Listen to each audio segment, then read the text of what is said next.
You're now listening to the Tax Smart REI podcast. Hey, Vikram, thank you so much for taking the time to come on the show today. Would you be able to give our listeners a little bit of information on your background, how you got in real estate, and kind of what you're involved in today? Yeah, absolutely. Start off my career as a physician, really wanted to help people. I had a lot of people in my family that had heart problems. Ended up becoming a cardiologist. And then I was like, I read Rich Dad, Poor Dad. He got me all pumped up and inspired. I was like, all right, let me start making some money outside of cardiology because I just want to have multiple streams of income. Everyone talks about multiple streams of income. I tried options trading, got my butt kicked completely. And I was like, all right, it's too complex. I don't understand it even. So Warren Buffett says, invest in what you understand. So I was like, all right, well, real estate, I know some really dumb people who figured out real estate. I think I can figure it out. Let's do that. So I tried wholesaling, way too time intensive, labor intensive. Then I was like, okay, maybe we can fix and flip or something.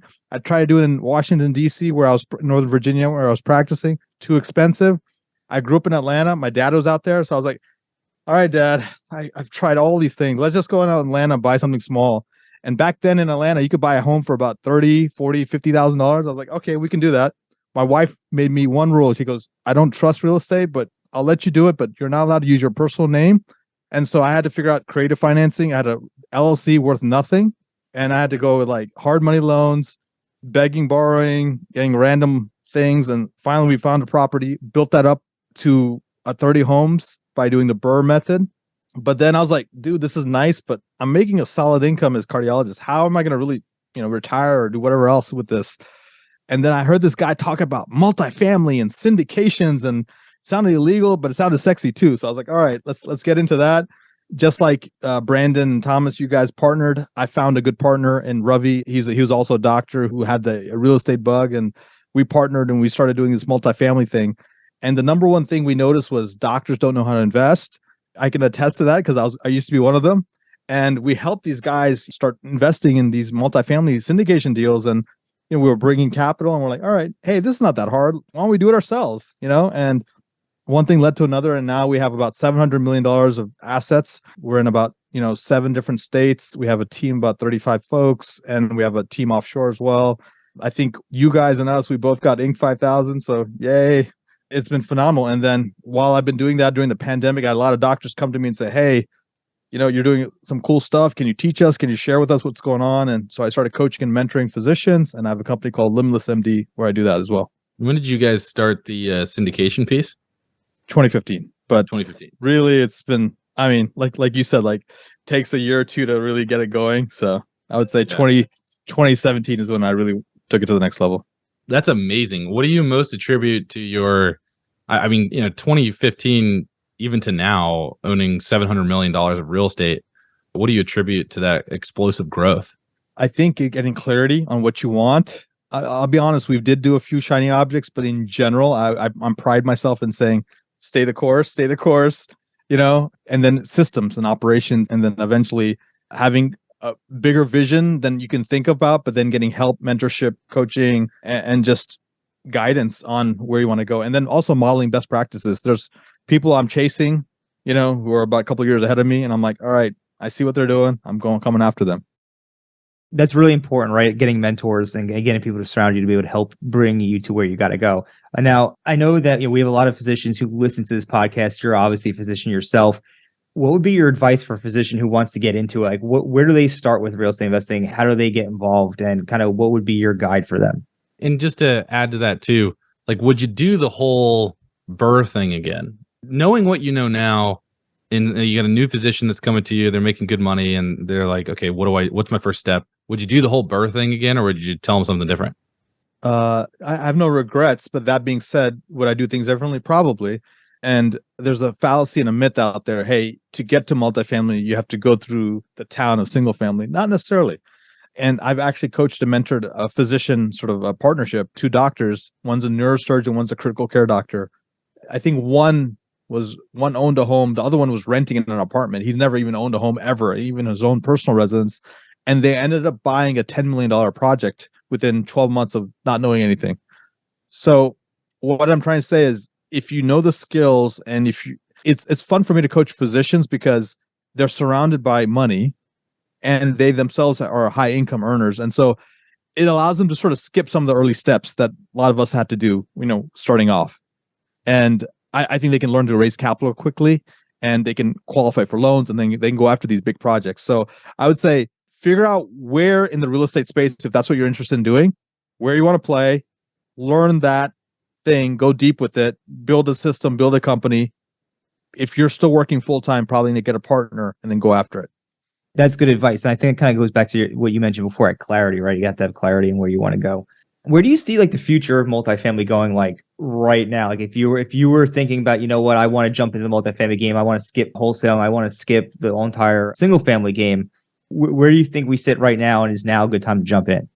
In 2008, I was still doing my fellowship. I was in Milwaukee, and I bought a condo, and I thought it was smart. I was like, I'm a homeowner, I'm doing really cool. But, in reality, I should have been scouring the country for distressed properties and going after those. So I missed out on my 2008. I did take advantage of like 2012, 13 onward, and made quite a bit of acquisitions, and really, made a good amount of real estate income, and increased my net worth, and allowed me to retire from, cardiology by the age of 40. That being said, I think this is the next time for people out there. So if you missed on 2008, this is your time. And so in the multifamily space, what happened was, for the last 24 to 36 months, the best way to get debt was to get a floating rate debt. And you got high leverage floating rate debt. So what's going to happen now is, since that floating rate debt has gone up, and even if you bought a quote unquote what we call a cap, which is a protection on how high the interest rate can go, it's still beyond probably your underwriting. And so you're going to see people starting to flounder and starting to either be forced to. You're not going to have like fire sales or foreclosures in multifamily just because there's such a solid conservative asset. That being said, you're going to have people being forced to sell either by the banks, or they just don't, and if they try to refinance, they're what we call a negative sort of a refinance. Instead of taking money out, they have to put money in to do the refinance, which is a negative refinance. And so in these situations, if you're ready, if you're cash rich and you can come in and take over these positions of these people, even without putting any equity in, or get something on pennies on, a good 20 to 30% discount. And so my team, we're closing on 2 deals where we already got discounts on, and now we're going to wait for probably 2 quarters. And this summer, we think there's going to be when interest rates are on the way down, they're not going to go down, but they're going to be on the trajectory down. And these sellers have come to Jesus moment. There's going to be like a good window where you can go in and take over some of these deals. How are you financing these deals that you're closing on? Like, are banks do they still have an appetite for deals, or where? Yeah, I mean, no matter what is happening, there is a need for affordable housing. And if interest rates are really high, which they are, it's very difficult to buy a home. And so that's pushing people into rentership. And normally rentership is around, 30% of the country. We're starting to see it as going to get as high as 38% of the country will be, renters. And some people say in the future, maybe 50% of the country is going to be rentership. So I don't know. But bottom line is, rentership is here to stay. And that's why, if it's feast or famine, multifamily is always a needed asset. It's not a luxury asset. I mean, yes, you can buy AA luxury assets, but we're buying B assets, solid B assets, and there's always going to be a room for that. So the banks are willing to lend because Fannie and Freddie are government agencies, and they have been allocated a certain amount of money, and they need to distribute that out by the end of the year. And then there's also private lenders who are willing to lend too. So for the folks that have that floating rate debt that they were not able to refinance yet, what are they doing? What are their options? So there's something called debt service, which is, your mortgage payment for an apartment. And they have to make that. And if they don't, there's going to be workarounds. Like, they're going to say, hey, you have to do this, you have to do this. And if they don't do it, then the banks will either force them to sell, or, they'll lose their property. So there are people who either they're undercapitalized, or they over aggressive in their what they paid for the property. And this is going to be an issue. How do you think underwriting changes for the entire space going forward? Because did people see this coming? I presume not. If they all had floating rate debt, like, would they have underwritten this potential? I think that some of it was underwritten, but not all of it. So what we've done is we've well capitalized all our projects. and we're not forced to sell at any one time. So this too shall pass, they say, right? So if you have the capability to hold on, you will be profitable. And we think 2023 is the recession. 2024 is the beginning of the recovery, and 2025 is boom years again. So if you have that capability to get to 2025, you are set. If you can just hold through it. Now, a lot of people have bought in maybe 3 or 4 years ago, and they're so in the money that this doesn't even bother them, and they can sell now and still be highly profitable. Yeah. I've seen that a lot on the local level with a lot of smaller deals where properties have literally doubled in value or sometimes tripled in value over the past like 4 or 5 years. And that's what everybody's like kind of saying too. It's like, well, who cares if prices go down 15% because I'm still up 100. Right. Like I'll give an example. We bought something in January of 2021 for 53 million. And at its peak, it was getting like offers at 83 million. And we had only owned it for about 18 months. So we're like, oh yeah, let's hold on. You know, it would have been nice if we had just unloaded it. But that being said, it's probably gone down a little bit, like maybe 5 million or something like that. But because we're so in the money, we're just going to hold it for the next cycle and we're fine. You mentioned that you capitalize your deals well. Can you tell our listeners a little bit about what that means? Sure. So the way when we do our syndications, when syndication is just a fancy word for people obviously coming together and pooling their money to buy an asset.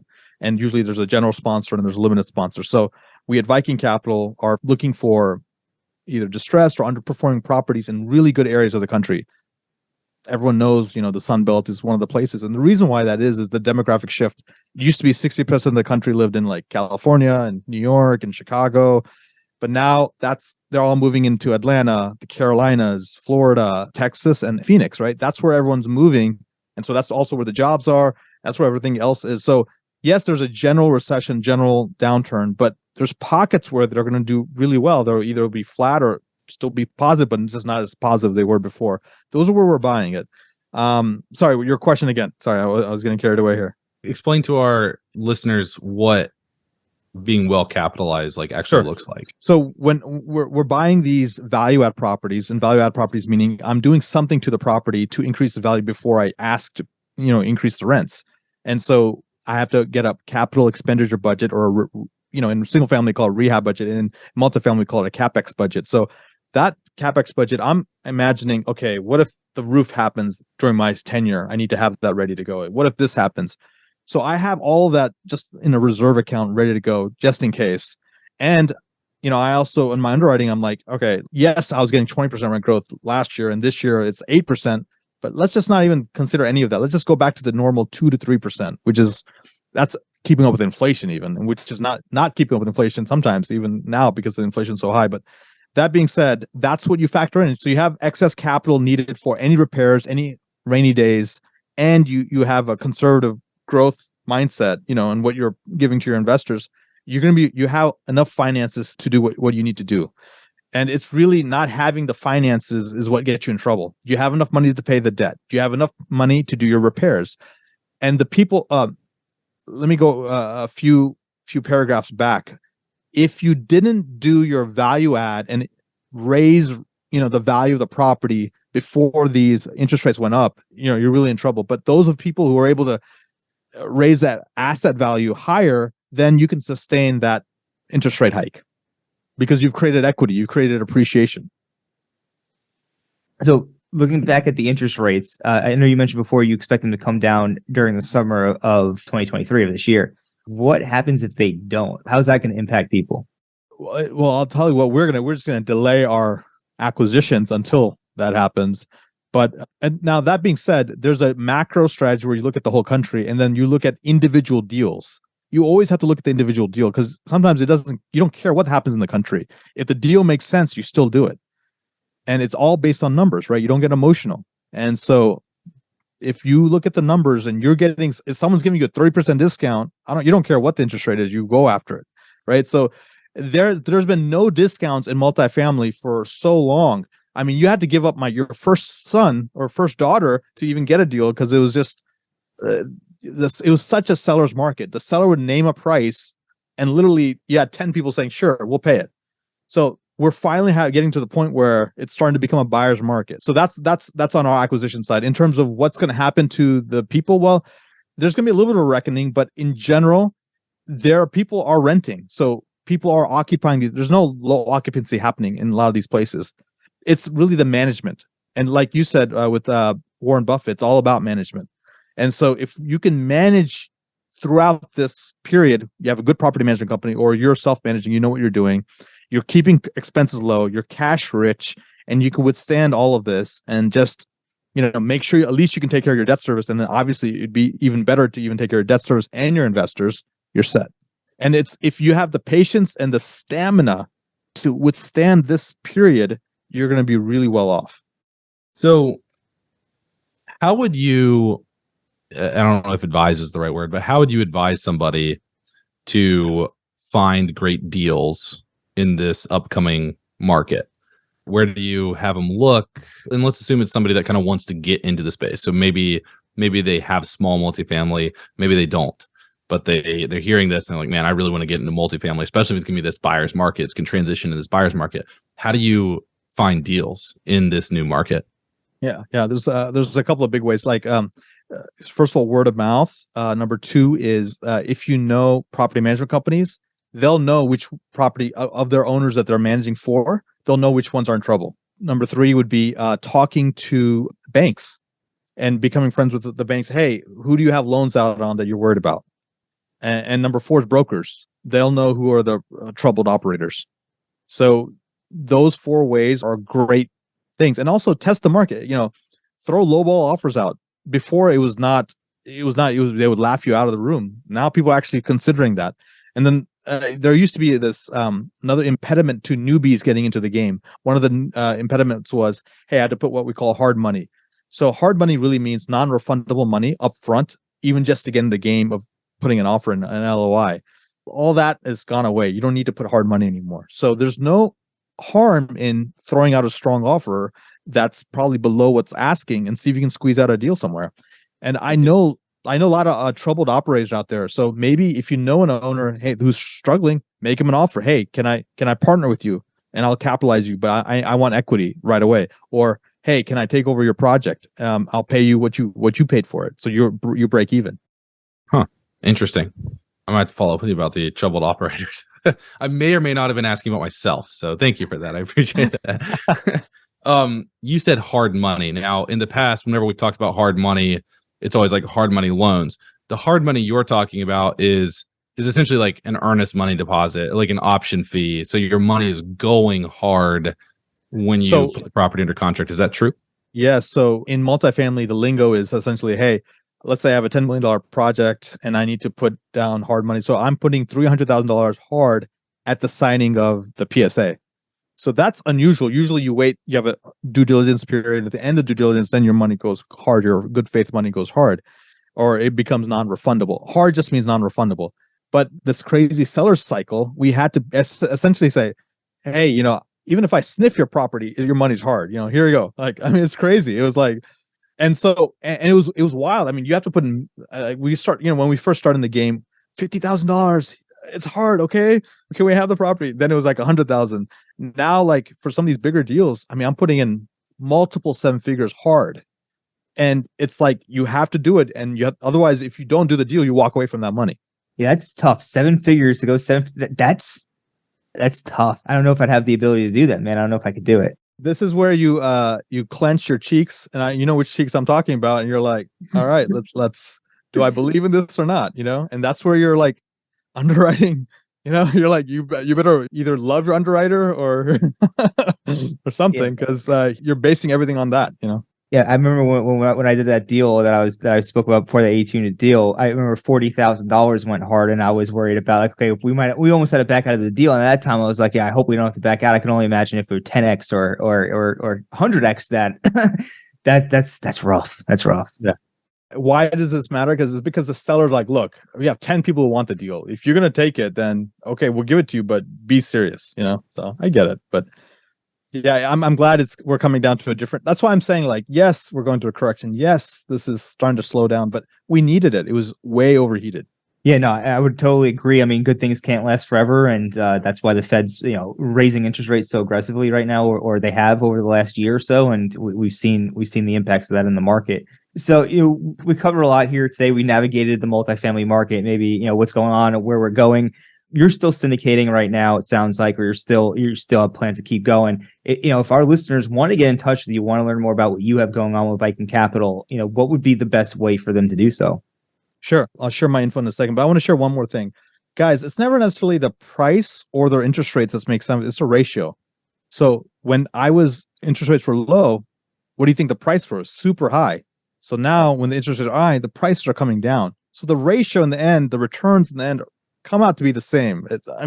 Relatively speaking.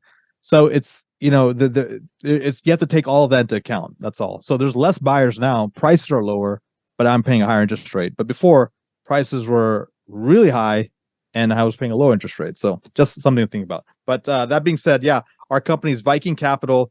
Love serving our investors all over the country. VikingMultifamily.com is our website. I'm available everywhere. My email is vraya@vikingcapllc.com. Please reach out to us. We'd love to, share with you what we've done with our investors and our track record. We've been hitting an average annual return about 24% per year for our investors and we've exited, I think, nine exits so far. So yeah, love to help out. That's pretty strong. So what we're going to do is go ahead and drop that all in the show notes for everybody who's listening. Anybody wants to check that out. Vikram, I want to thank you so much for coming on the podcast today, sharing your knowledge with the audience. It's going to be a great one. I'm looking forward to putting it out there. Yeah, absolutely. Thanks, Thomas. Thanks, Brandon.